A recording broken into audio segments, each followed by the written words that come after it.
Hello and welcome to Cage Fighting. It's your main man Andy Gillard here. Hope you're all doing well right now. I'll finally get to go second. It's a amazing dream come true. Good morning, everyone. Yeah, so as you can tell, we are a man down, or should that be a guy down this week? Matt is currently enjoying the cold and wind and rain up in Bonnywee, Scotland in his camper van. But worry not, we do have a trusty replacement, the man who answers any and all daft questions you may have, Mr. David Evans. Hello, Dave. Welcome back. Hello, thanks for having me on. It's great to be back. It's good to be back talking other things than questions. So, Dave, you were supposed to be back on before you were grounded to discuss Army of the Dead. Yes. And I'm just springing this on you right now. What did you think of Army of the Dead? Did you enjoy it? Or? No, I did. I thought it was one of those kind of just silly action films, really. It's one of those ones where I think you could watch it, you didn't really have to think much about it. I liked the heist element into it. I actually like the fact that I only found out today that Dieter is getting his own prequel film, which they've started filming, which I'm really looking forward to that. I really liked his character.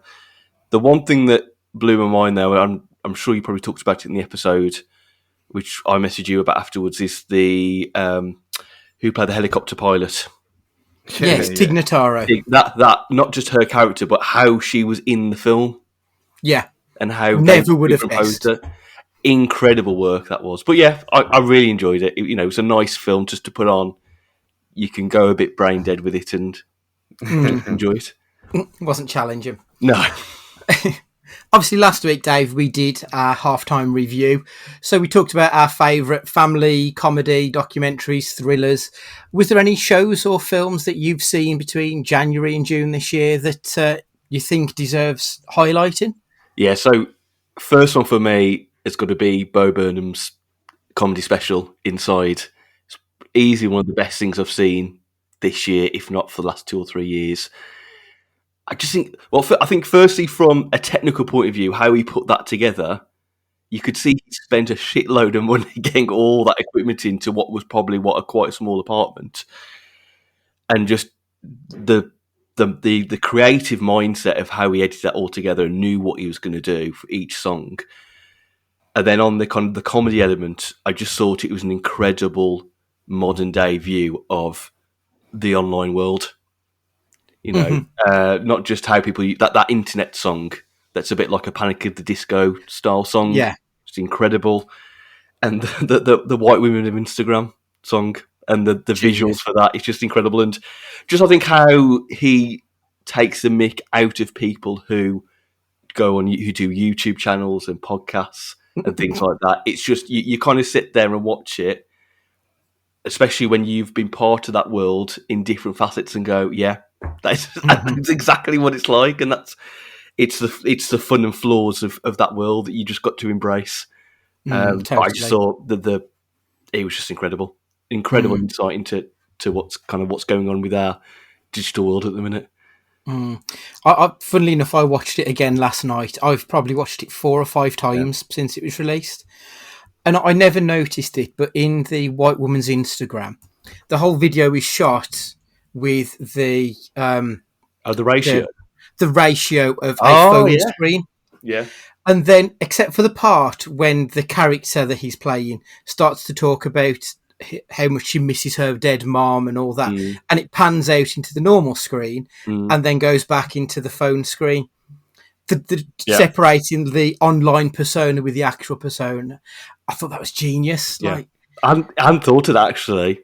Now, I need to go back and watch that bit now. But that again, just another level. And I think because it was done in lockdown, there was some heart to it as well. You very much got the sense of it, that there was times which he kept in that he was genuinely struggling whether he should even either be putting this together or he was probably halfway through something and thought, no, I've got to have a break. So, and I think all I was going to say, it was just a good representation of what a lot of people felt like in the last 18 months. But the thing I love about Bo Burnham, I don't know if you've seen his other shows, but I think it's I think it's his first one.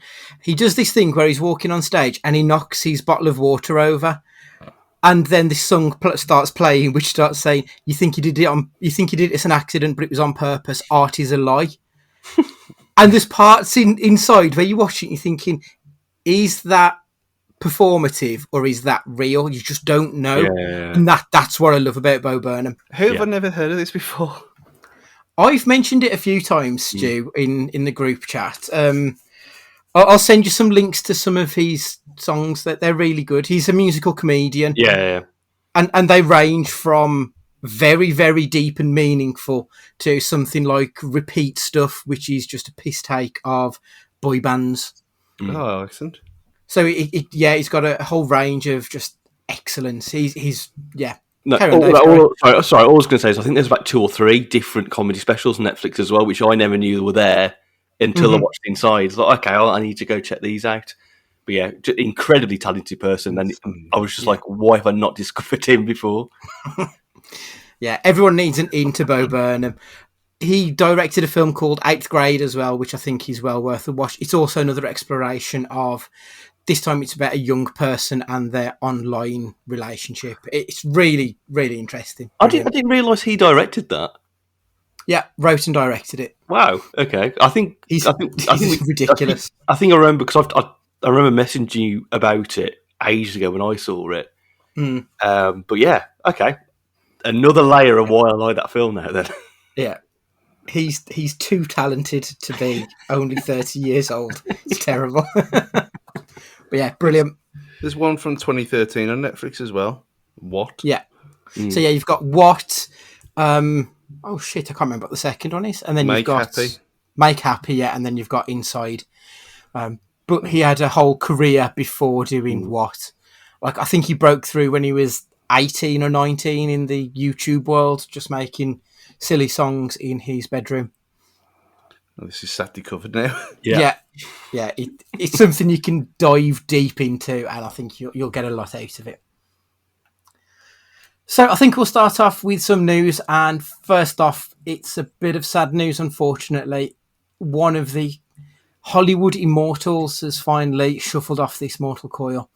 Richard Donner, a man whose career spanned 5 decades, started out on TV series Zane Grey Theatre, which I'd never heard of, but he then moved on to do stuff like The Twilight Zone and The Man from U.N.C.L.E. He then made the jump to the silver screen in the 70s, finally making his mark on pop culture with 1976's The Omen, followed by Superman, Superman 2, The Goonies, Scrooged, Maverick, and of course the Lethal Weapon series. As well as directing, he was a prolific producer, The Lost Boys, Free Willy, Tales from the Crypt, Any Given Sunday, X-Men, and he even wrote a Superman story in 2009, which oddly enough I bought the trade paperback a couple of weeks ago because I really wanted to reread it, and it's like bagged and boarded over there, and I don't want to like dig through all of my other comic books to try and find the original. But yeah, he passed away on the 5th of June at the grand old age of 91. He was a giant of Hollywood, and it is a sad, sad loss. Gentlemen, any films directing or producing from Richard Donner that you'll be revisiting? Funny enough, I was listening to an episode of Betamax Babylon the other day, and they did Goonies. And I haven't seen Goonies for years. Obviously, you hate it because it's fun. I don't hate it. I don't remember it. But I ain't seen it for a good 10 years, so I need to go and... I just had the urge to go and watch it again. It's like the kind of thing that used to be on when you were a kid in the summer holidays, all the time, that kind of thing. So that and the Flight of the Navigator, etc. But Lethal Weapon for me. I love them films. Yeah, I don't think I've seen the 4th one, but I enjoyed the first 3. They are good, fun films, and it was before Mel Gibson was a horror, so it's kind of accepted to watch. I mean, I was surprised that Richard Donner was still going to be directing the new Lethal Weapon. Oh, right. I hadn't heard that. So the fact he's still on board to direct that is incredible. So he must have felt at the time he was all ready to go. So it'd be interesting who they bring on now to finish that off. But I'm with Stu, The Goonies for me. It's one of my favourite films. The Goonies, it's one of those ones where as a kid, when you watch it, it feels like a film that you could believe that could happen to you with your friends. It's what I like to call the go on an adventure and be home time for tea kind of film. You can imagine going out for the day with your friends, going up to like a wacky adventure, but then still be home for time for tea. But yeah, I just think a lot about the Goonies I really like. But yeah. Everyone went in the granddad's loft just to have a look, just in case. After that. Yeah, brilliant. Here are some words from Jeff Johns of DC Comics and Kevin Feige from the Marvel, talking about the importance of Richard Donner on the current cinemascape. That Dick and his wife Lauren gave me my first unpaid job in Hollywood, my first part-time job in Hollywood, my first full-time job in Hollywood, and my first producing credit, of which it's the only reason I'm standing here. The other reason is because the films Dick made inspired me to even want to go down that track. And of course, in particular, Superman the movie is still to this day the archetype of the perfect superhero film origin story. And we watch it before we make almost any one of our films. And that's been the case for the past 17 years since I left the fold to go work for Marvel. There was a word, Dick has a very good vocabulary. And there was a word that I was never able to pronounce, but I always understood, which was verisimilitude. And he used that word while making Superman 1.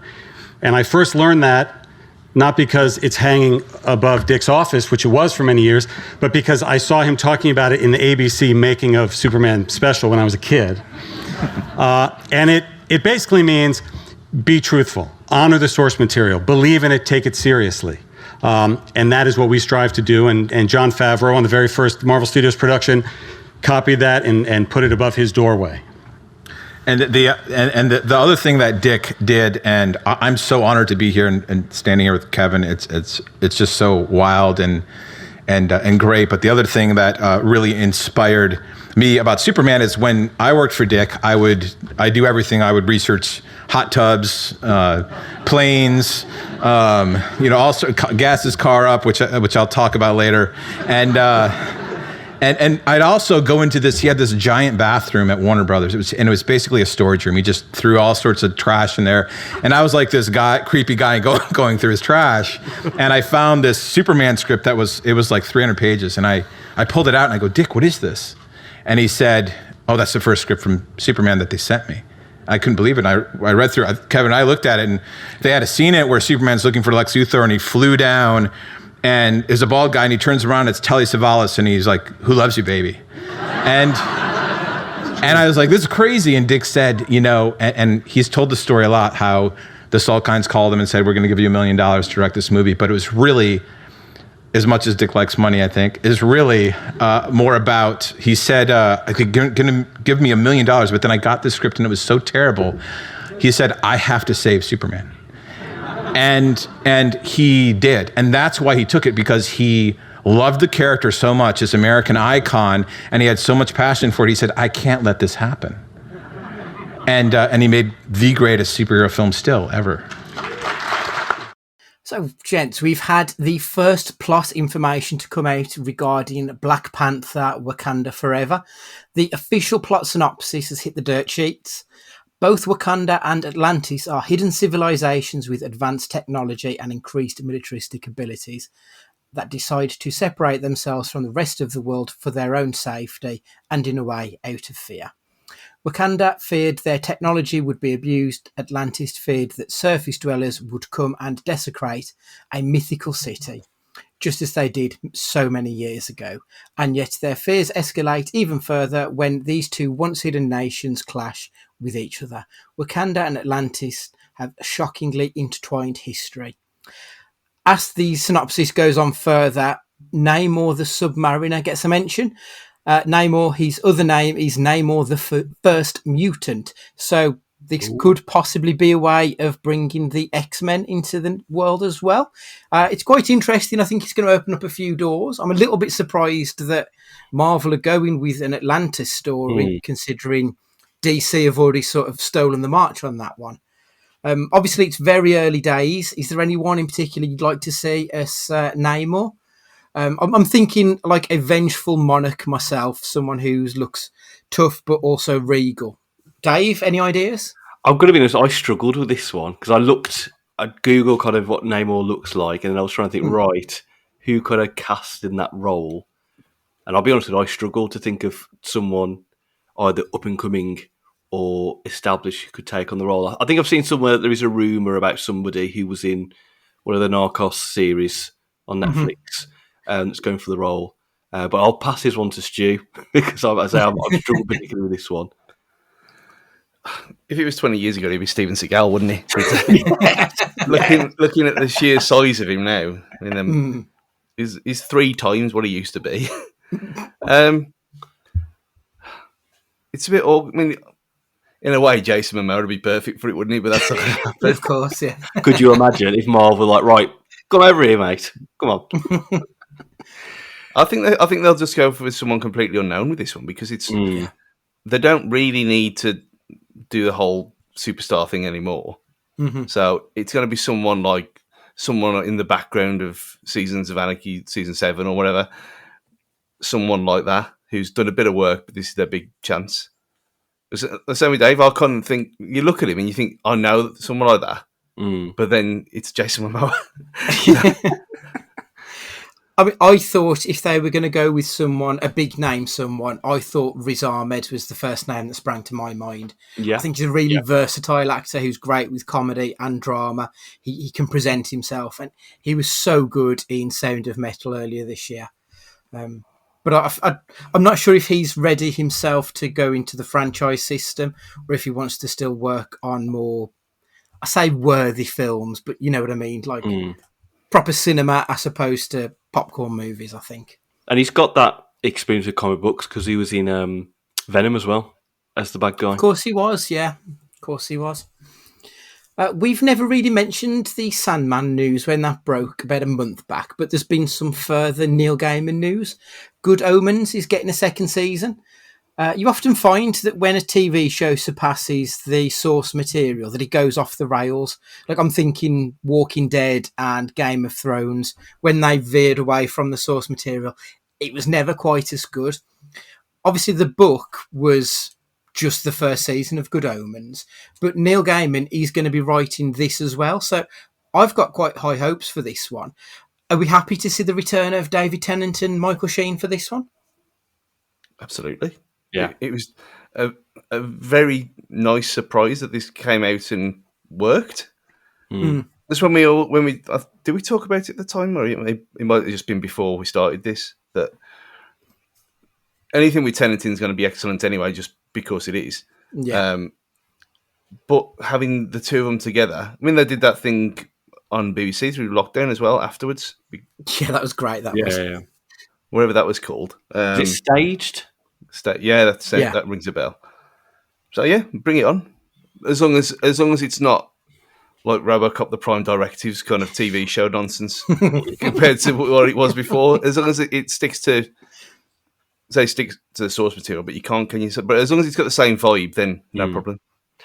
Why wouldn't you want that combination back? I think it's just a great combo. Like Stu just mentioned, they did well in staged. And I think a lot of the kind of minor characters I liked in that first series, like people like Nick Offerman randomly being in that series. Yes, was a surprise. He was brilliant, wasn't he? But yeah, I think it only means good things for British exports in that regard.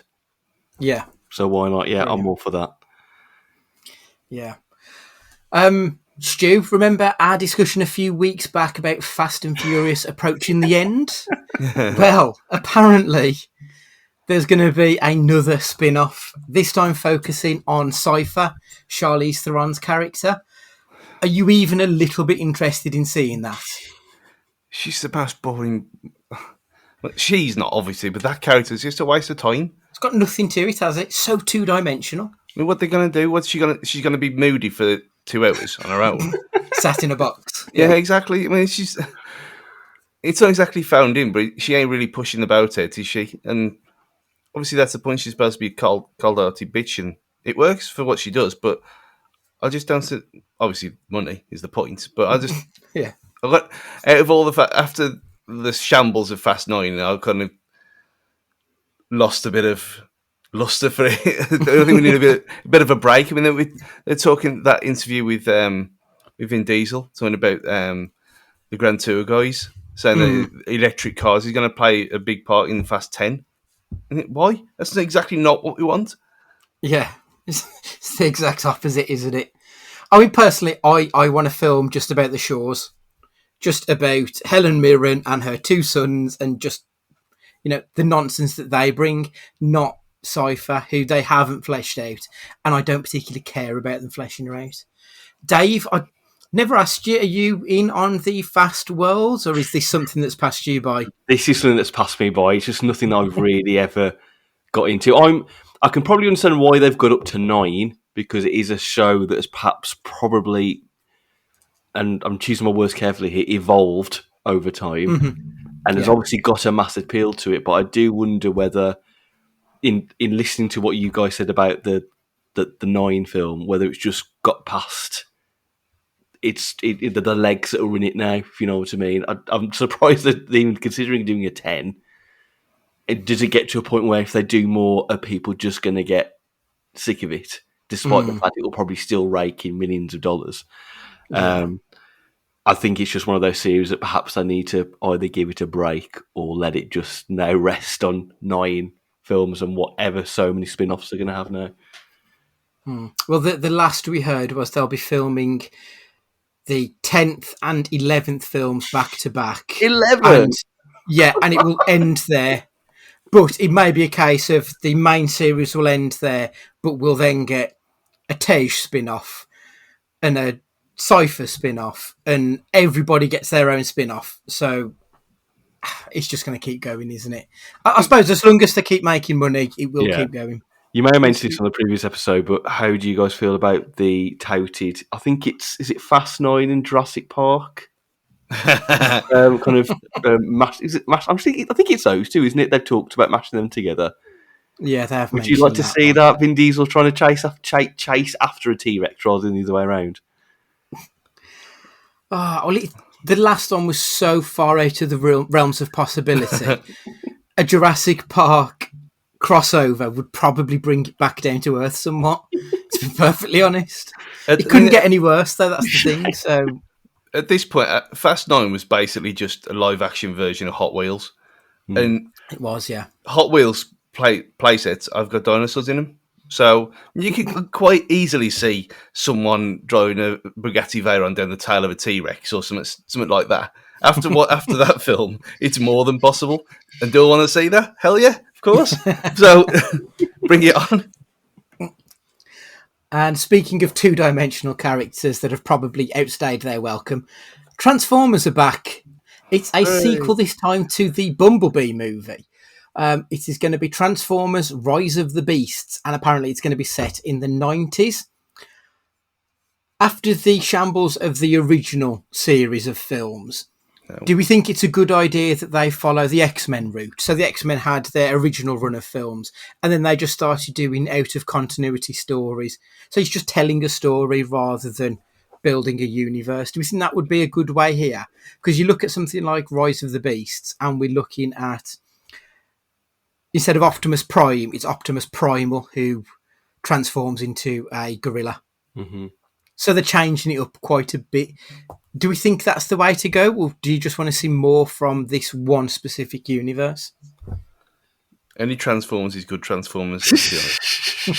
And you can't change history because you like Bumblebee. Bumblebee's the only good one, but it is sort of out of continuity. It's a bit like when we went to First Class in X-Men. They just basically said everything that's gone before, we're going to kind of ignore it. It's semi-canon.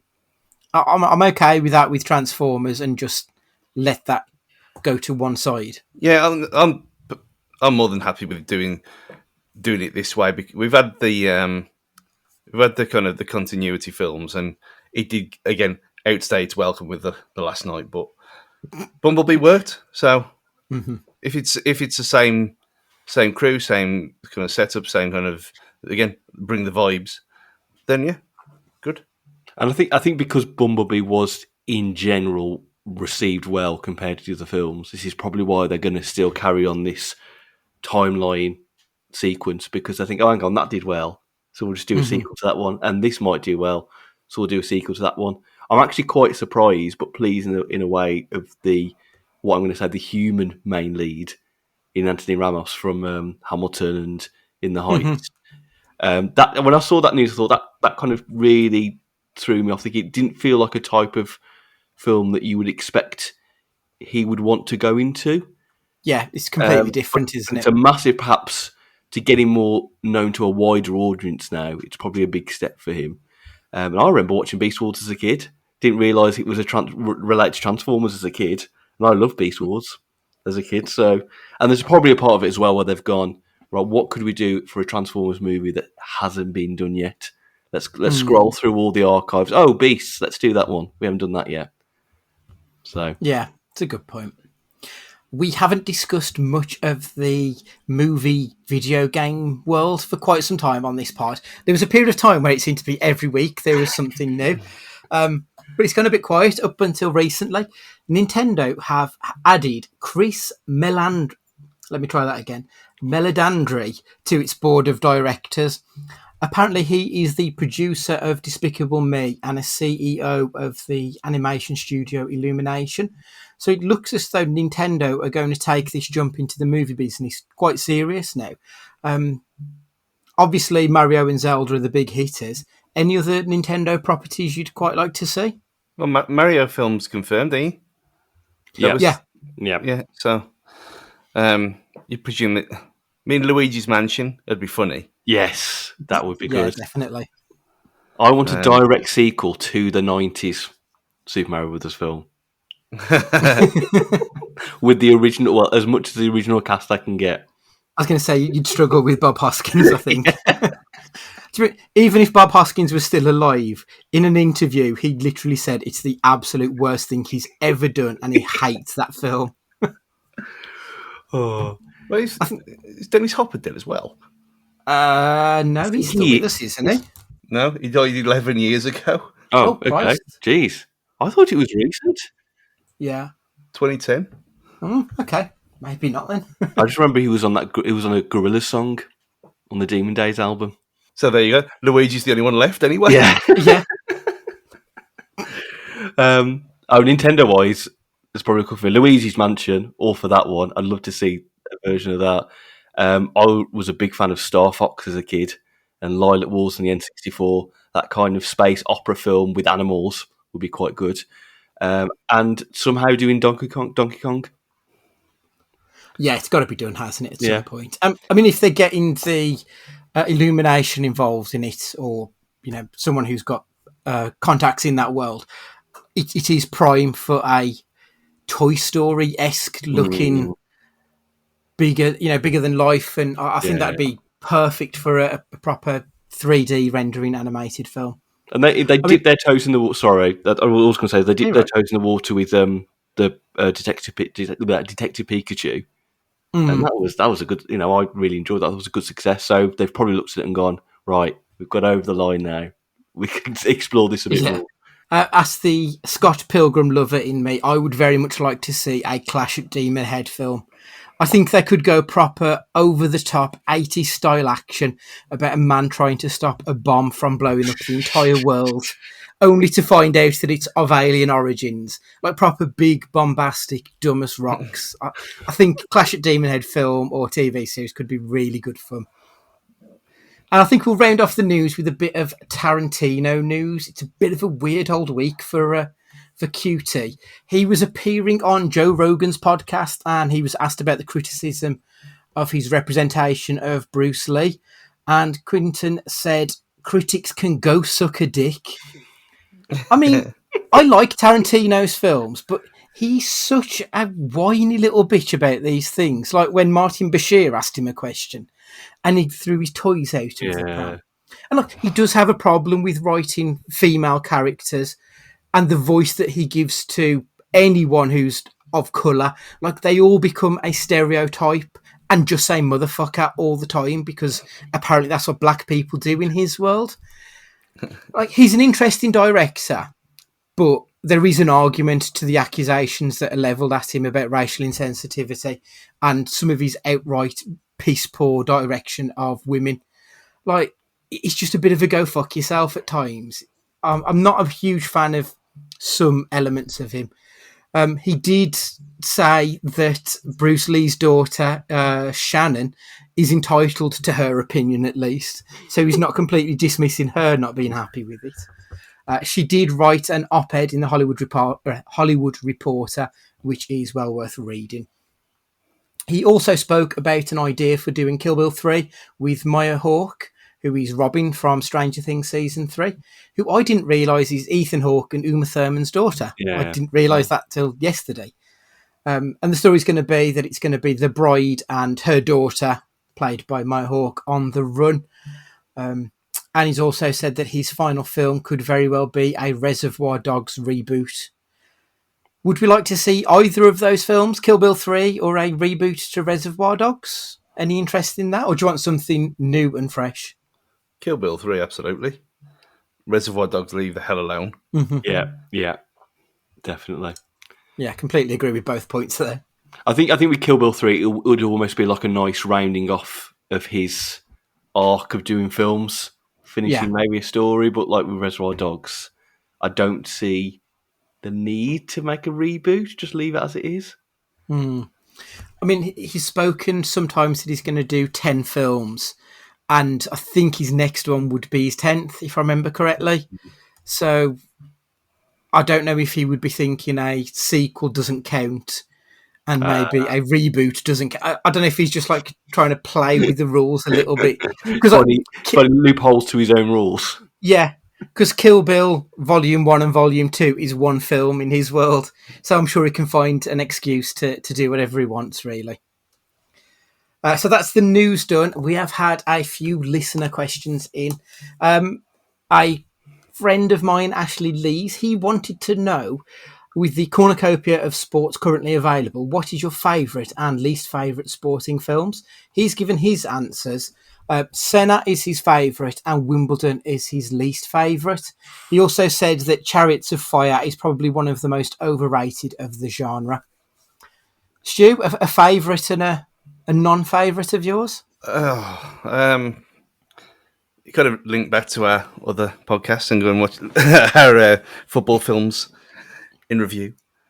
But no, Senna would be on mine, but Rush more than Senna. If you're talking about films, then Rush is incredible in every way. And the worst one, there's been some shockers there. One of the first Soccer Dog is not good. So I haven't seen that, to be fair. Yeah, I watched it. Is that the Air Bud films? Yes, Air Bud. Yeah. Also, depending where you live in the world. That wasn't the best. But obviously, it's not aimed at 30 plus, nearly 40-year-old men. I mean, my mind immediately went to Mean Machine. Like, that film's awful. That's fun, though. It's not, though. Like, I mean, obviously, we watched it 18 months ago for the aforementioned other podcast, but it's aged terribly, that movie has. For best, it's probably not the best one, but one that I don't think is quite as well known, that probably deserves a bit more recognition, is a film called The Way Back, starring Ben Affleck. I watched it recently. I think it was out either last year or the year before. He's a former college basketball star turned alcoholic who is now the coach of his former college team. It's a really good movie. I properly enjoyed that. So I think that's a good recent sports film, at least. Dave, anything you've got in your mind? Yeah, so I mean, worst, I'll agree with Stu again on Air Buds or Air Pub, whatever it was. I mean, the concept of allowing a dog in a team and that been allowed, don't really get it. But anyway, right, best one. Look, I'm going to go away from the obvious answer for me, which would be any of the first two Mighty Ducks films, because they're one of the best films. So I left that gap open for you. That's why I didn't say Mighty Ducks. But I'm going to go for, because I'm still a stickler for those sports kids films in the 90s. There's one called Little Giants, which is the kind of same concept as Mighty Ducks, where you've got a really good team, kid in the good team gets cut, so dad starts his own American football team, and they're a misfit gang and how they've got to rise up and play. Eventually they obviously play the good team, and win. But yeah, it's just one of those films that's just got that classic 90s storyline in, and it's really fun. Brilliant. And now I've just remembered it. I'm going to try and find it on Netflix again because I want to watch it again. I've just made a note of that one because that does sound good. Former guest Tara, she wants to know what's the best football song in your opinion? All football songs included, not just like for the country. That said, you're all babies and probably don't remember the FA Cup squad classics like "Go For It" by her beloved Coventry City. Oh, Give Us a Goal by Slade, which I've never heard of, but apparently that's up there with World in Motion. So, what are the best football songs? I mean, that Go For It City thing was burned into my mind for 3 years. It was when my mate at uni, Gary, he's from Nuneaton, and he'd come in every morning, Go For It City. I went, Gary, shut up. Every day, without fail. So that's absolute bottom of the list. There's one, meat pie sausage roll. That's always a good laugh. Yeah, I remember that. I have no idea what that one is. Come on, England, give us a goal. It's kind of the origin story of the Sean Dyche character on. Okay. If you listen to that later and imagine Sean Dyche voice in that singing it, it's perfect. Right. But obviously, World in Motion is the answer. Dave, are you going to argue with World in Motion? The thing with World in Motion for me, I don't think I was ever part of that generation, so it's never. I like the song, but it's never really had a chord with me. It's a great song. Obviously, with England going on at the moment, you're hearing so many. Right, so at the moment for the England games, hopefully this won't age. I've got this tradition where before kickoff, I have to listen to these 4 songs in a row, England songs, as a superstition. Right, I did this at the last World Cup and forgot to do it against Croatia, and look what happened. So I've done it for every single game so far, and I'm like, come on, I've got to do it before the final. So song order is 3 Lions start. Now this is where it gets crazy. We're on the ball, Anton Deck. Okay. Then it has to be the Sven Goran Eriksson song. And then you finish off with Vindaloo, which I think actually is a great song. That's probably my favourite. Obviously, this podcast is going out Monday morning, so we will know whether or not that is going to be a good idea or not. You'll need to let us know, Dave, whether or not you've managed to get it done Sunday night. Yeah. Fingers crossed. No, I was going to say I made a compilation CD, a double CD of football songs in the 90s. Well, obviously it was 2000s when I made the CD, but and me and Goldie used to listen to it in the couch or in his car before every game as well. And it was like it started with "We're Gonna Win" by Bryan Adams. Don't even know that song. Yeah. Which is probably not a football song at all, but it sounds like it. It's a double A-side CD, that was. He's still got his, but I don't think it works, but he might have the playlist somewhere. Good God. So it was football tunes and a bit of Blue for the Road. Yeah, absolutely. Andrew Wright wants to know, this is in honour of me because I had an issue with my tap over the last week. What would be the worst house in which you would need to fix a dripping tap? I thought about this. I'll give you 2 chances to have a think about this. The house in Beetlejuice, because it's likely that Tim Burton will be hanging around and he'd just piss me off if I had to see him. Fucking idiot. Stu, is there any haunted mansions or anything in particular that you wouldn't want to venture into? I mean, you wouldn't want to go to hostel, would you? Yeah, that is true. That'd be a bad idea. It would, yeah. Dave? I would say the main house in Jumanji when it's all overridden by the game. So you've got all the vines, all the animals anyway. Yeah. You know, you'd open a door, there could be a line in there. You're like, okay, great, how am I going to do this? How am I going to get around this?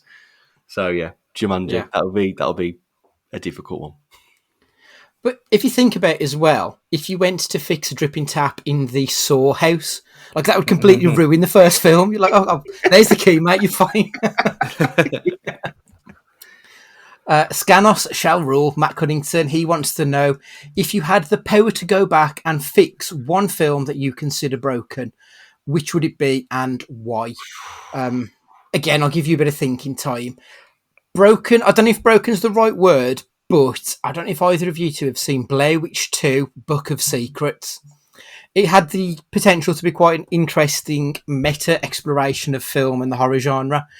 And like they had this thing, and it was the secret of S Rever, which is reverse backwards. And that was the big hook of the whole film. And it just ended up being a wet fart of a sub B movie level classic. It was really disappointing, and I think they could have gotten a whole franchise out of it, and the sequel was so bad that it just killed it before it ever got going. So Blair Witch 2 for me would be the one I would want to fix. Dave, anything broken for you? I would probably go recent, and I would say Last Jedi. Because I think in that film there are two things that happen. Unless I could do the whole film, in which I'd go to the Colin Trevorrow version of that film. I don't know if you've seen online what his version of that film would have been.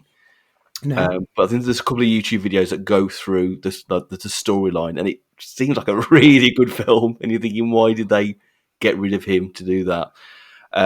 There's two things in Last Jedi that if you fix, I think it would turn out to be a decent film, which are if you properly kill off Chewbacca and C-3PO, you give a lot of gravity to that film. You give a lot of gravity to the fact that there is this massive war going on. They're having to sacrifice people to get the end result.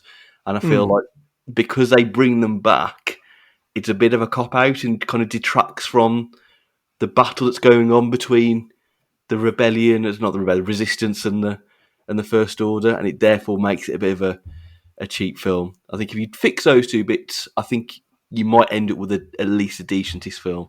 But otherwise, go back to the Colin Trevorrow version. That would have been great. Stu? I don't know if he's caught up with the back catalogue yet, but the obvious answer is going to be the end of Next, as always.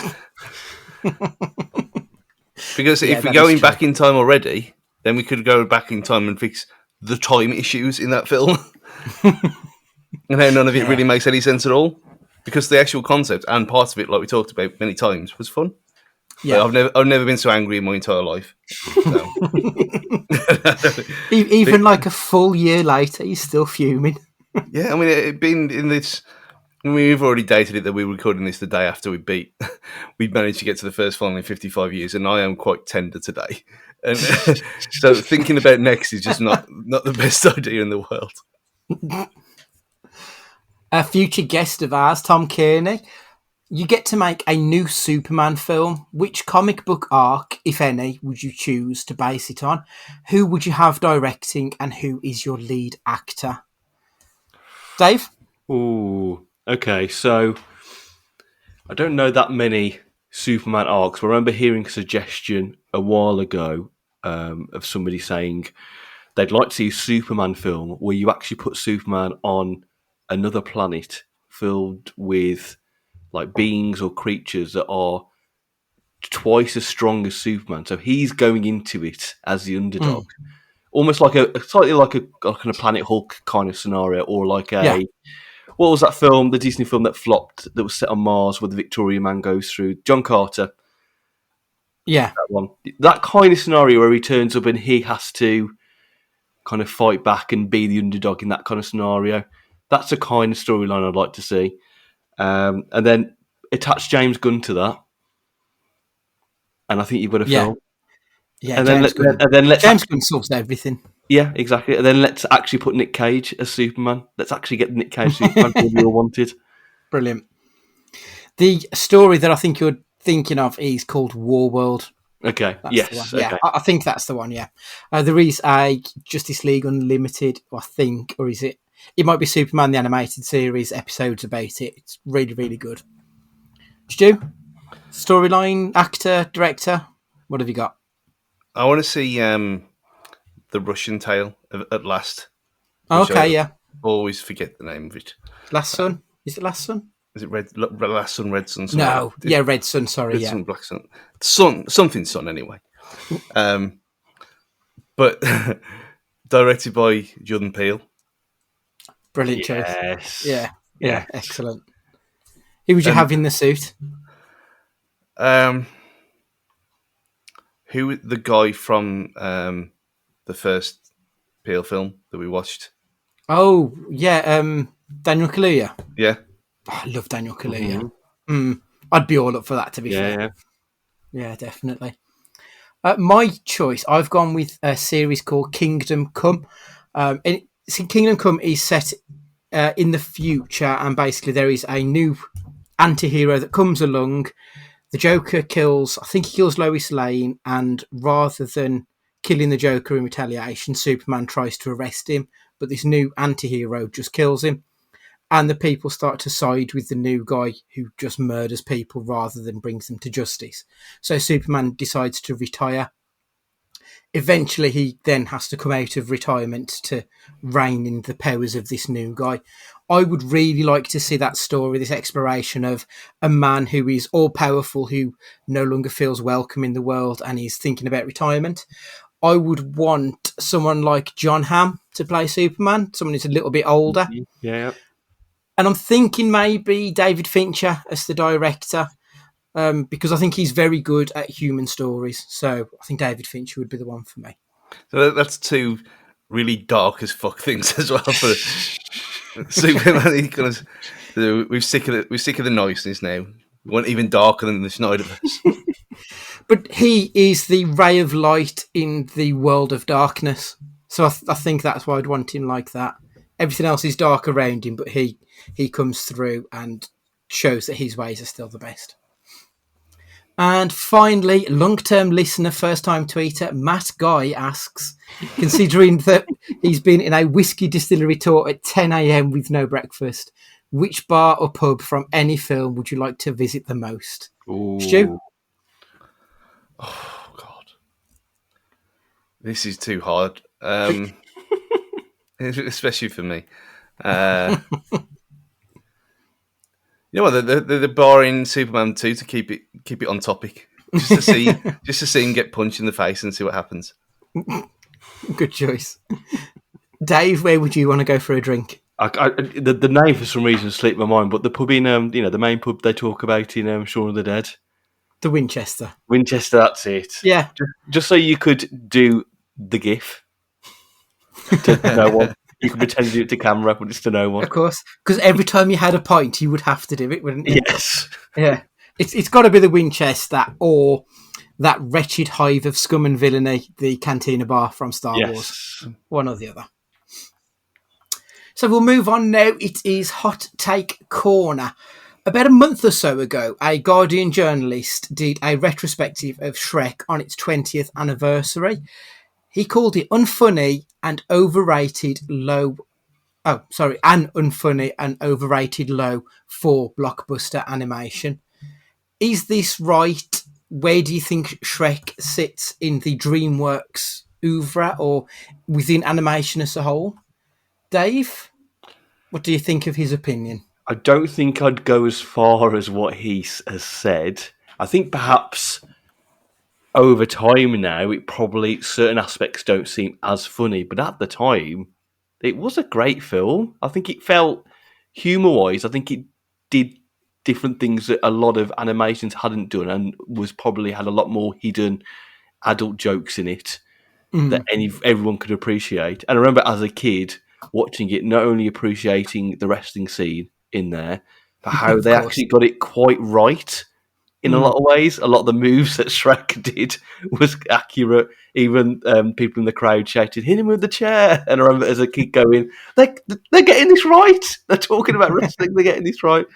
But I think, like you mentioned there about DreamWorks, where is it in the folder? I think just humour and animation has moved on. And I think probably if you're trying to compare it to other things, it probably doesn't compare as well. But I think it's a good foundation block of what they started. So, but I've got no issues with it today. Yeah, Really, that's fair. Stu, I know we've discussed it before. You are a fan of this one, aren't you? Yeah, I love Shrek still. I see too long ago either. They get progressively worse as they go on, as everything Oh does. yeah. Yeah. And Pussy Boots, just why? But that guy, I mean, not Matt, this Guardian bloke. There's been after this, it's like every other week there seems to be another, either him or someone else is slagging off a popular film. That okay, this is your thing now, is it? Yeah. Yeah. So, like Dave said, it was considering that we'd come from Toy Story and things like that to this that was a bit more edgy. It's like the indie upstart that was kind of taking on the big boys, and it worked. It worked perfectly. And yeah, it's dated because some of the jokes ain't gonna land now because it's always kind of parodied popular culture and stuff. But Yeah. you can't. That guy was it's just completely wrong. Everything he said was completely wrong. He's either like 18 or he didn't experience it at the time, which is fair. But even so, none of what he said makes any sense. So, but you look at the other ones. I mean, the three for me, it's Madagascar, which all of them have come since as well. So you got Madagascar, Boss Baby, and Chicken Run, which it technically is, but they're all good. They're all fun, but you wouldn't say, "Oh, is it Shrek?" No, it's not. And the only other one was Small Soldiers, which is not really. It's kind of cheating, but Yeah. I've not seen Chicken Run, but I've heard it's quite a good film. How have you not seen Chicken Run? I don't know. It's just one of those that it's avoided me for some reason, and I've just never got round to it. It's a good Mel Gibson film. That might be why, to be fair. I mean, it was released in 2000, by which point I would have been going out drinking, so that's probably why I didn't see that so one. was I. There's on Netflix. There's a documentary about Aardman Oh, okay. on there with a lot of really kind of high caliber people, like when I say cast, like people talking about Aardman and like when they were involved with it or just why they like it. There's a good section in there about how Aardman teamed up with DreamWorks to do Chicken Run and how that relationship went and how some of the meetings they had with a lot of the higher bigwigs went in there. So that's one to look out for on Netflix as well. Oh, okay. Because Aardman also did the Wallace and Gromit Were Rabbit movie with DreamWorks, and I love that film. I think that's brilliant. I'm a big fan of the Wallace and Gromit. I don't say cartoons. What's the word I'm looking for? Claymation, would it be? Claymation. Yeah. Claymation. Yeah. Yeah. Over the Hedge, I thought was quite a good film as well. That didn't really get much of a look in, I don't think. But then there's a lot of nothing when I look at the other films on their list. Kung Fu Panda. That was a good movie. I didn't particularly like Boss Baby. I know it was Oscar nominated, but I did think that was trash. And of course, Nick Cage has appeared in The Croods, which we haven't watched. So I don't know if that one's any good or not. But yeah, I agree. I don't think Shrek is a classic, but I sure as shit don't think it is, unfunny. That especially at the time, it was a very funny film. Like Stu said, pop culture has moved on, and the references don't land just because people don't necessarily know people from 21 years ago. But I definitely don't think it's a bad film. I think it's a poor take from the Guardian journo there. Have you heard about the apparent unearthed Easter egg from Shrek that's been doing the rounds this week online? No, I've not seen that. So I saw it. It might be something someone's already putting this out, but everyone was obviously sharing it. So there's a scene early on in Shrek where a lot of the fairy tale characters have been captured, and you see the three bears: Mommy Bear, Daddy Bear, and Baby Bear, in a cage. Then a tiny bit later in the film, when perhaps I forget what happens and if they all escaped or they got freed, you see a glimpse of just Daddy Bear and Baby Bear on a log, kind of having a cuddle, having a cry, and you don't think much of it. But when you watch it again, you think, well, hang on a second, where's the Mommy Bear? And then far later in the film, which I think it's a scene where Princess Fiona, has she got forced to marry Farquaad, the baddie, at some point? I think she's in her castle, whatever, and we're in the room they're in. The camera pans, and as it pans, you see a bear rug on the floor with a pink bow, which is the same Mommy Bear, and people would be saying that's the dark Easter egg that they killed the mummy bear and turned her into a rug. Fucking hell, that is really dark. That's excellent. So the non-movie question. Stu was giving it up this week for our honoured guest. So Dave, what's the non-movie question that you've got for us? Thank you very much. I, growing up, was very much a big fan of the official song that came with the film. Another question I want to add to this is why don't they do official songs anymore? But the big question is, what is your favourite official song from a film? Okay. So there was 3 that sprang to mind for me. So I'm going to do my 2 honourable mentions first. First one is a song called Falling Slowly from a musical called Once by Glenn Hansard, Irish singer-songwriter. Beautiful, melancholic love song. Great. The second honourable mention is The Muppets' Rainbow Connection. Like, it is a song about accepting the world as we know it, because that's all we have, and it's amazing. Not having to worry about what's on the other side of a trick of the light and an illusion. Like, it's much fucking deeper than it should be. As a song written by Kermit the Frog, it is wonderful. But the song that I love is Dolly Parton, 9 to 5. Just the opening lyrics to that describe me every single day. Well, I tumble out of bed and stumble to the kitchen, pour myself a cup of ambition, yawn and stretch and try to come alive. Like, perfect.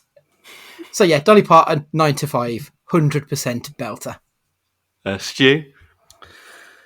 The first thing that I thought of was Wild Wild West. Yes. Come on, Stu. Yes. Wow. Better song than film, obviously. Yes. I was going to say, is that the first ever song that was better than the film? I think it is, yeah. There's Men in Black, obviously, but it's not really an official. It's a retooled tune. So that's. But the other 2, You Know My Name, Chris Cornell. Yeah, that's a great one. From Casino Royale. Oh, okay, right. That'll be why I don't recognise it. You recognise it. It was everywhere when that film came out. And rather than have... It was the first Bond film that had a song that didn't have the title as its song title. Mm-hmm. Do you know what I mean? So it was one where it was kind of hummed around the house for days on end to everyone's annoyance. Which is, no one hums anymore either, which is a forgotten art.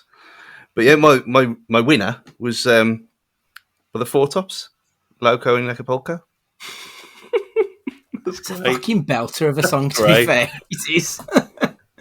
Have you seen the film that it's from? I can't remember. What's the name of the film? Buster. It's Buster. Okay, that's not the film I was thinking of. I was thinking of not Jewel of the Nile, the other one. No, I have seen Buster, yes.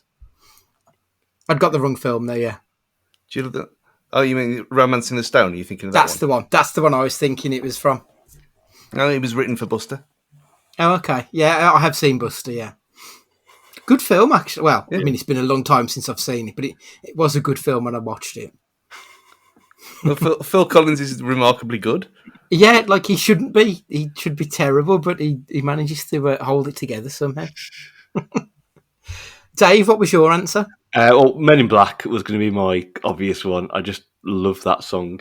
My other 2 were, I don't know if it was the official one, but there was a song in the Muppets film, the recent Muppets films they did, called Manor or Muppet. Yes, which is really good. My other one, I think it was called Hero, but it was a main song for Spider-Man 2 with Chad Kroeger and the guy from Saliva, was it? I can't remember. I know the one you mean, the big dude on guitar. But I loved that song, and I remember finishing school and just turning the radio on, hoping that they would play that song. And that soundtrack, the Spider-Man 2 soundtrack, was great. I remember there was like a Sum 41 song on there that had Slade. Is it not Slade? What am I thinking about? Slayer. Slade and Slayer. Yeah. Guitarist did like a solo halfway through. But yeah, those are my choices. Bring back official songs. Come on, let's bring them back.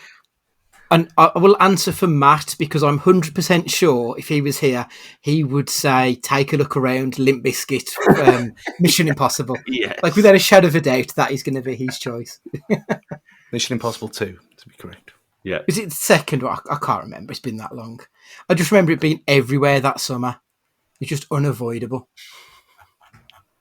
So the next question is, what have you been watching, Stu? Well, obviously, hopefully by this point we'll be drowning in sick and beer after celebrating yesterday's event, but not yet. Obviously, the Euros has been taking up a lot of time. But other than that, the greatest reality TV show on earth is back, Love Island. Which it's not as good so far, but they haven't been tempted away so much. So yeah, Matt's talked about his Australian nonsense that he watches, and this is the one that's kind of when Big Brother died. This was the one to take the summer mantle for me. And it's obvious. Is that the below deck one? Sorry. Yeah, that's the one he mentioned last time. Yeah. Yeah, so I had to have some reality TV fix in the summer, and Love Island it is. So, but other than that, there was an incredible film that I watched on Amazon Prime called The Tomorrow War. And I'm looking forward to this one. I was hoping that you guys would see if we were going to do an episode on this film. Oh, we I haven't absolutely watched can. it yet. Because I would be if it's open, I'll very much be open to come back for that because I've got a lot to talk about in that film. Okay, well, I'll skip over it then and just say it's fucking class. Yeah, And it's quite clear that it's not made for streaming, and it was just bought. Yeah. Which is what happened because of lockdown. Paramount sold it to Amazon for $200 million. It's one of them films that it's a big summer blockbuster that's nearly 2 hours, 20 minutes long. yeah. But it's so mental, you know, in every possible. It's like the kind of remember 2012, the film 2012, and all that kind of 5 years or so of disaster films that came out every year, like Day After Tomorrow and things like that. It's very much in that vibe with a bit of Halo thrown in and a bit of time travel as well. It's just completely out there. But yeah, if we're going to do an Uncaged on it, I'll leave it. Okay, I'll make a note and we'll try and fit that in at some point. I'll have to watch it over the weekend because I still haven't got round to it. It is, but I do like Chris Pratt, so yeah, I think it is worth it, and I think people would still have different opinions on it, but I think it's still worth it regardless. Okay, right. I've made a note of it, so we'll try and fit that one in. Dave, I take it you've obviously watched Tomorrow War. What else has been on your TV? So recently, like a lot of people in the world, I've been watching Loki, which I've been really enjoying. I think it's probably been the best Marvel series they've done so far. It also feels like the one they've probably thrown the most money at, given the cast. I think Owen Wilson has kind of surprised me in it, how good he's been. He's kind of gone away from the typical Owen Wilson character he plays, but at the same time still keeping elements of it. I was really disappointed to hear they've confirmed that he won't say wow in it, and there's one episode left. And I kind of feel like you've got to let him say wow once in his any property he does. But yeah, he's been really good, and Tommy Hiddleston's just great. And I think they've done some really good fleshing out the Loki character, who I think has always been quite an interesting character for a lot of people. So I think they've done some good things with it. Again, I think there's a lot to say about the Marvel Disney Plus series, which we could go on ages about, because I think a lot of the opinions out there are all probably actually quite valid. And I think you could probably make the argument that Disney or Marvel are still probably learning about what does and doesn't work in kind of TV series. So Loki, Motherland Series 3 on iPlayer. Catherine introduced me to it, and it's absolutely fantastic. Absolutely loved it. And I've just this week finished watching a film on Netflix called The Dead Don't Die, which has got Bill Murray and Adam Driver in it. The Jim Jarmusch movie. Yeah, so I think it only appeared on Netflix last week. And obviously I'm a big fan of both Murray and Driver. And Tilda Swinton, is it? Isn't it as well? It's just, it's a typical kind of very arty, dark comedy film. You watch it and you get it or you don't get it kind of ones. It's been very divisive. Yes, from what but I've read I'd put that on the list. But yeah, and apart from that, I've just rewatched the entire 7 series of Parks again for the third time, and I would easily tonight just start again. Just everything about it I love. Yeah, it's great, isn't it? Because I basically either do Parks and Rec, It's Always Sunny. It used to be The League, but since that's been off Netflix, I don't watch it as much. And Community. So Yeah. I'm currently halfway through rewatching Community again. Yeah. Just fantastic show. I had So a spare 20 minutes today, and I put on a random Community episode, and it was the one when they have to test out the Meow Meow app, the social media, like the Facebook app, where they have to rate each other. Yeah, Just great. it's incredibly well observed, isn't Yeah. it? It's so well done. So I have been watched a film called Replicas with Keanu Reeves. His family die, and he has to make a decision on which 3 of his 4 dead family members he brings back to life. It's fucking awful, but really good fun. Let's Kill Ward's Wife, which is a film on Amazon Prime. I only watched it because Donald Faison was in it, and it ended up being quite a nice little indie comedy. Decent film in the end. Last week at the cinema, I went to watch In the Heights. It was all right, actually. I quite enjoyed myself. And today I went to watch the Black Widow film. Ooh, okay. It's just another Marvel movie. Same as everything else. Like, So it's good. it's not. It's just okay. It's just okay. I can't really say it's brilliant because it's not. David Harbour is excellent. Like you expect him to be anyway. And Florence Pugh is fantastic. And I remember before saying on here, I hope they bring her into the universe as part of like the Secret Avengers.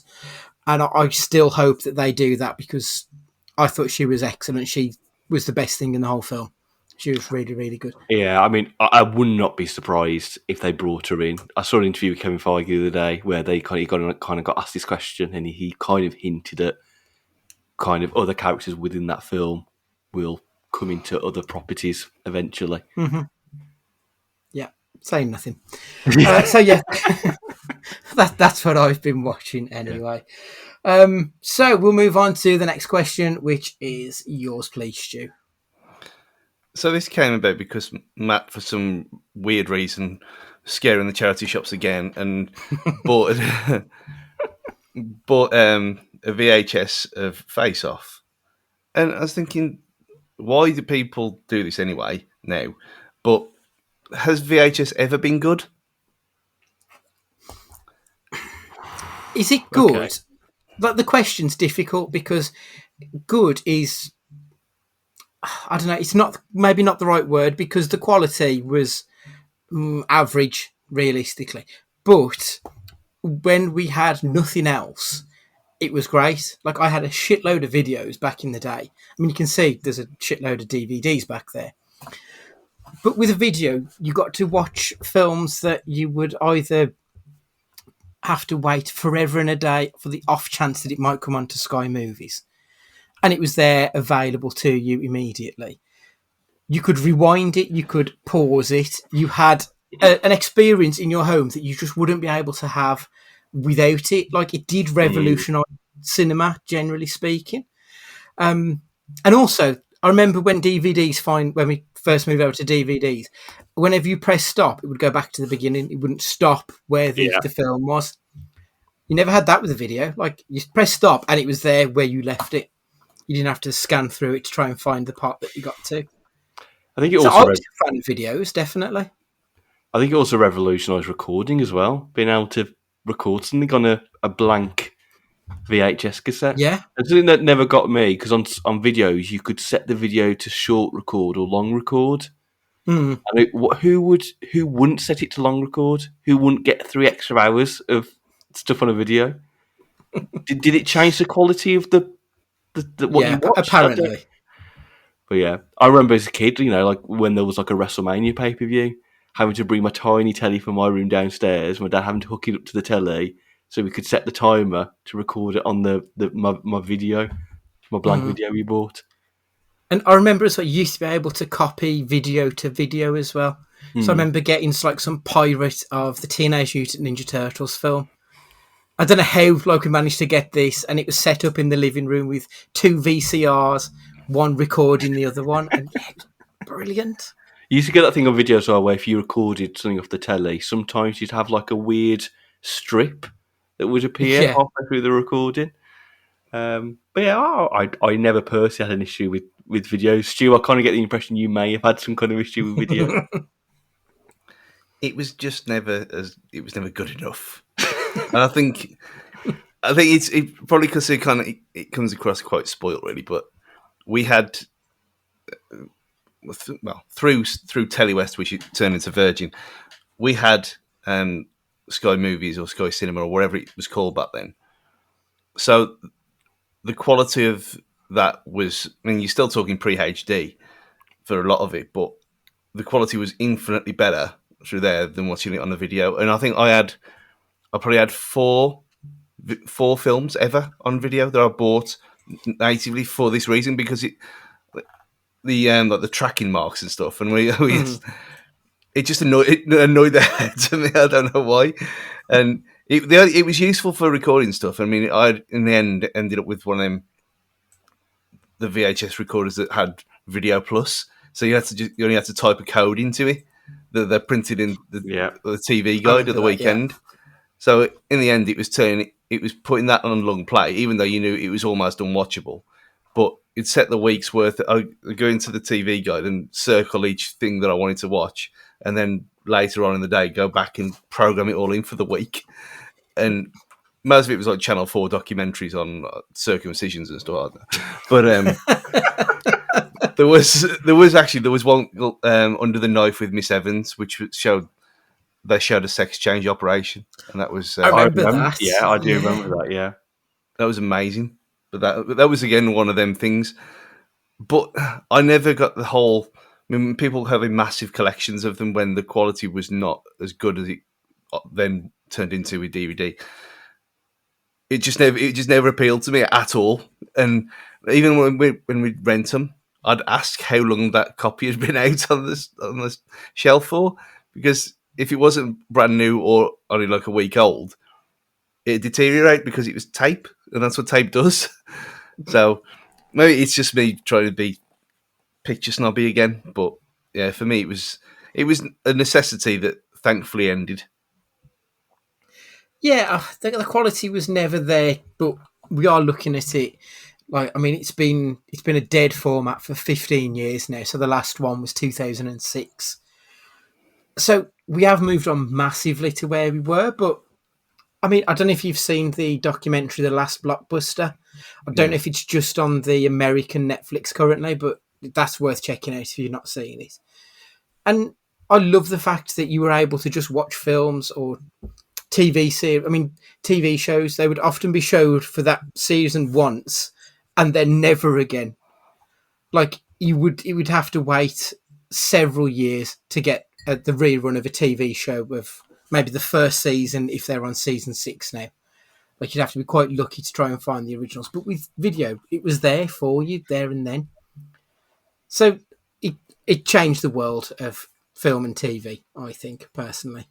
But I am glad we've moved on from it. You are right. We're in a much better place now that we don't have to watch them.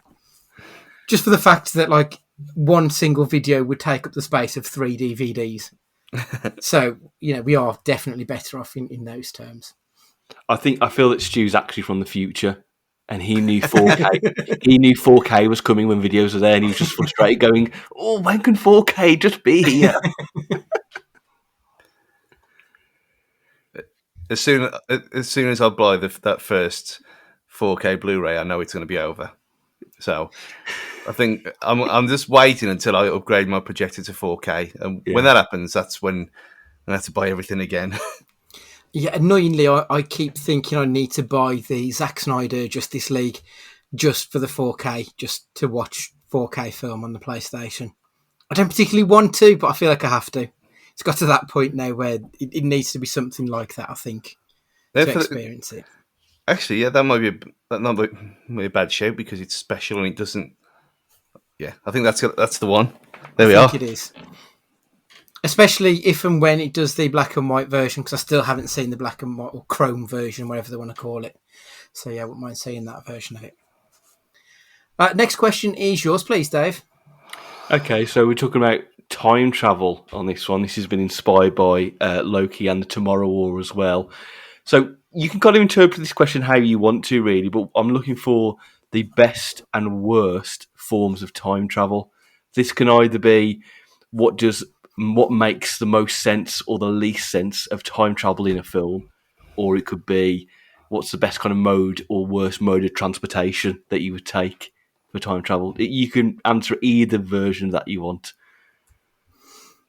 Okay. So, for the best, it's kind of a cheat, but sort of not. It's got to be the TARDIS. I know that we're talking about film, and there was one film with Paul McGann, so it is a bit of a stretch. If I'm not allowed the TARDIS, it's going to have to be Bill and Ted's phone box. Phone booth. The only reason the TARDIS slightly beats it is the TARDIS is bigger on the inside, whereas if you're in the phone booth, you're properly having to squeeze yourselves in there. The worst, and I'm really sorry, Dave, but it's the flux capacitor. Like, it doesn't make sense. I mean, I know it doesn't make sense because it's time travel, but you've got to get up to 88 miles an hour. You've got to be reliant on having enough road to get that far, that fast, just to get out of there. Like, things can happen. A bus could pull out on you. There's no way that you're going to be able to get up to 88 miles an hour. And you're reliant on too much. And you've got to have access to some kind of nuclear reactor or fusion as well to power the car. Yeah. And it keeps breaking down. I don't know if you've noticed that, but in every film it breaks. In fairness, that was going to be my joint best and worst, because going in the future in that kind of car is fantastic, but like all the points you made is accurate about why it's the worst as well. Yeah. Stu, what's yours? My worst is going to be from the Tomorrow War, but we can't talk about it, can we? It'll ruin everything. It just doesn't make any sense whatsoever. The best is the TARDIS, obviously. But I'm just going to... Things that... For me, it's always a case of, well, if you went back, then all kinds of shit can happen. There's no rules or, like fixed points in time, like... I don't know. They're talking about Doctor Who again, like things like they're saying there all the time about these things happen, and in Loki they say these things happen and they can't be changed. Well, why can't they be changed? Why? If you've already gone back in time, then what's stopping you? Some rule. It doesn't make any sense at all. So that.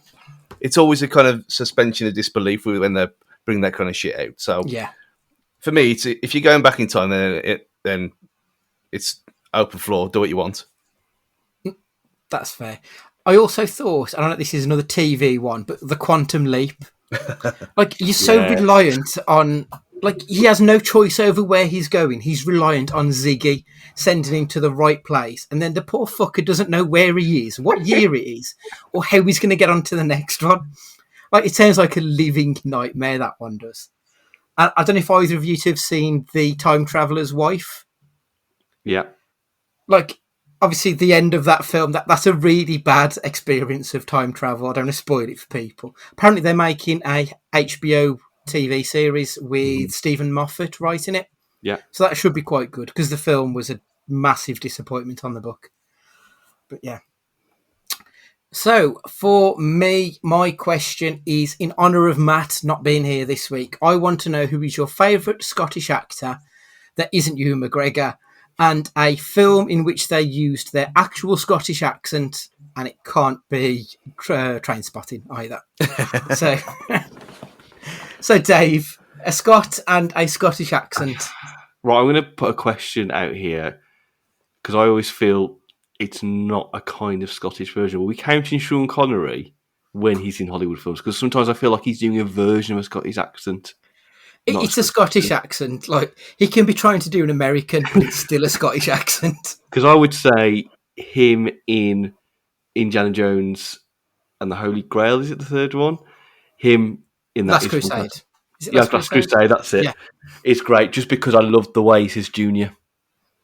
It's the way he says it. It's good enough reason, yeah. Yeah. That is such a good film. Yeah. But yeah, I think I'd go for Sean Connery instantly for that one. And obviously anything with David Tennant when he actually does his Scottish accent. Because it's great. Yeah. Stu? Mine was going to be Sean Connery as well. But in both in Thunderball and The Rock, just because he actually... it's one of them weird things that you kind of your accent kind of changes over time naturally anyway, depending on where you are, who you're with, that kind of thing. And looking back when we talk about Andy's favourite subject in the world of being Bond anyway, and going back and thinking, where do I start to rewatch these all before the new one comes out? And there was actual people moaning about it that it's an English role, even though he's Scottish, and not even remotely trying to hide it.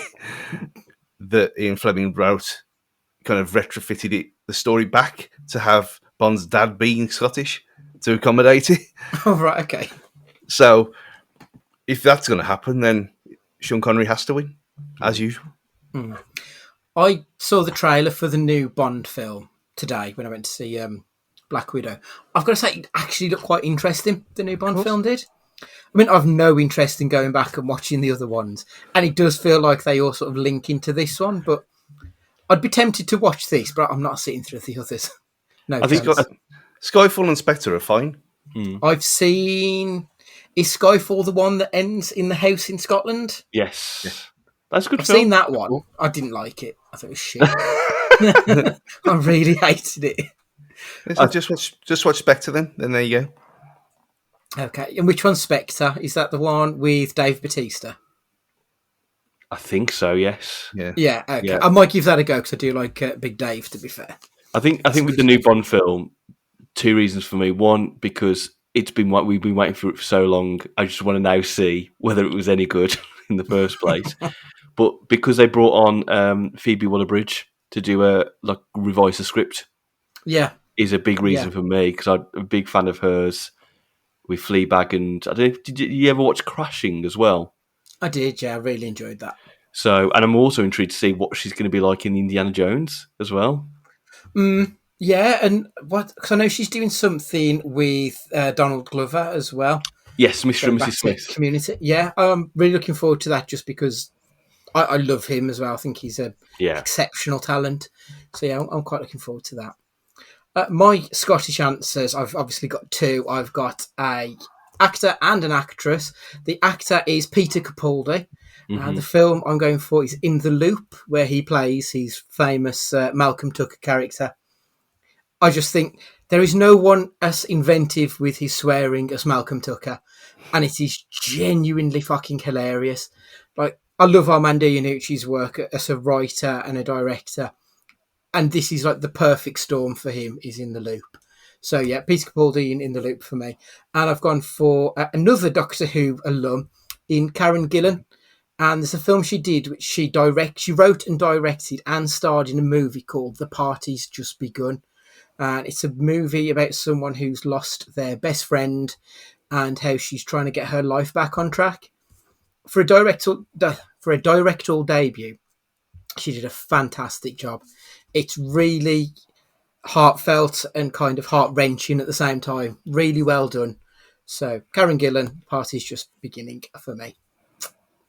So, up next, we are going for a picture pod, and it is going to be Trespass. Get yourself onto justwatch.com and you can see where it's streaming near you. It's worth a view. It is something else indeed, that film. Obviously, if you've seen it, please get in contact. Let us know. You can let us know your thoughts to cagefightingpod@gmail.com or on the Twitter @cagefightingpod. Obviously, as you're listening to us now, please make sure that you are subscribing or following whatever your podcatcher tells you need to do. And we would thoroughly appreciate a review to let us know what you're enjoying. So finally, thank you very much for your time this week. And for this week, I know you said Matt then. Stu, would you like to say goodbye? It's really thrown me, Matt, not being here. Take it easy, guys. Stay safe. Dave, thank you very much for joining us again. We thoroughly appreciate your time. Would you like to say goodbye to the listeners? I'll say goodbye to the listeners. Thanks for having me on, guys. It's been great once again. I've been really enjoying the series, as usual. So I'm looking forward to listening back to this and to many more in the future. Thank you very much. It's goodbye from me, and remember, be excellent to each other.